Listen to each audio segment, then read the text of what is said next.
Why the Blue Jays shouldn't be afraid of Shohei Ohtani 2.0 with Kyle Tucker. Toronto shouldn't be scared off of Tucker by past free agency whiffs. Just once, the Toronto Blue Jays would love to be the bride rather than the bridesmaid in free agency. First, it was Shohei Ohtani 2 years ago, when everyone got duped thinking he was on a plane to Toronto, only for him to end up in Los Angeles. Then it happened again, with the Jays willing to spend big on Juan Soto, only to have the Mets be the choice. So you would understand the hesitancy among fans to fully invest their emotions into a rumored pursuit of Kyle Tucker this offseason. But maybe they should. This isn't the same iteration of the Blue Jays. Not only are they coming off of a World Series appearance, one that they arguably should have won, but they've got a core to build around Vladimir Guerrero Jr., a veteran pitching staff, and young up-and-comers such as Trey Yesavage and Ernie Clement, among others. And at the end of the day, their pursuit of Tucker feels different than Ohtani or Soto. This is a contender trying to get even better, not an organization trying to buy its way into contention. Blue Jays are considered the early favorite for Kyle Tucker. ESPN insider Jeff Passan gave Blue Jays fans all the reason they should need to believe that the Tucker pursuit in free agency could and should be different.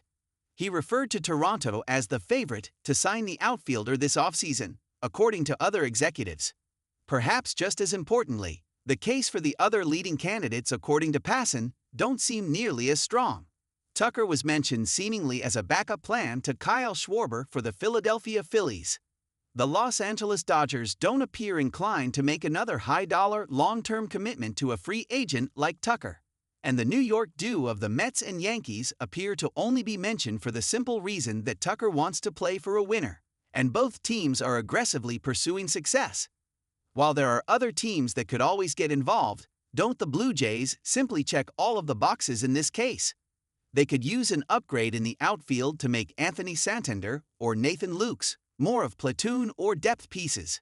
They need another elite power bat who can also hit for average in the lineup, especially in the twilight of George Springer's career. Toronto has never been shy about their willingness to spend top dollar. And on top of that, if Tucker wants to play for a winner, this is the reigning AL pennant winner. Again though, the biggest factor is the winning and the situation. The Blue Jays aren't in the same position as teams of previous offseasons. Thinking about adding Tucker doesn't mean thinking about what the Blue Jays could potentially be. It's about knowing how good they already are, and how much better Toronto would be inserting him in the lineup for roughly the next decade.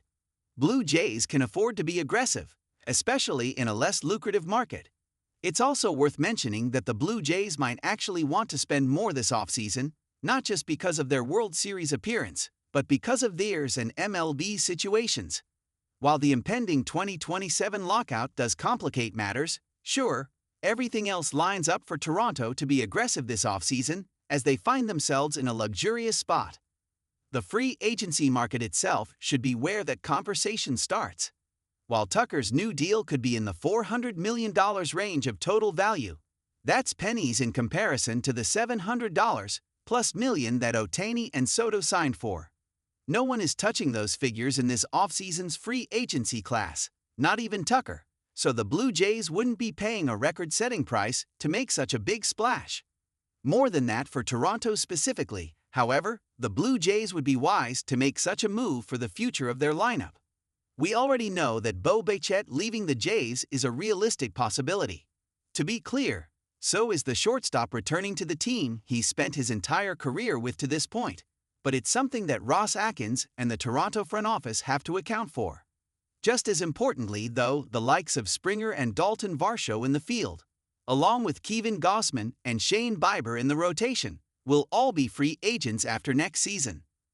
Not only does that free up the financials a bit to have long-term money to pay Tucker and others, but it also highlights the need to spend now to make sure that those impending or possible departures don't turn into glaring holes on this roster. With Springer and Varsho, specifically, that makes Tucker even more valuable for this organization. As you start to see the full scope of the Blue Jays and Tucker, though, it's clear that the opportunity is there.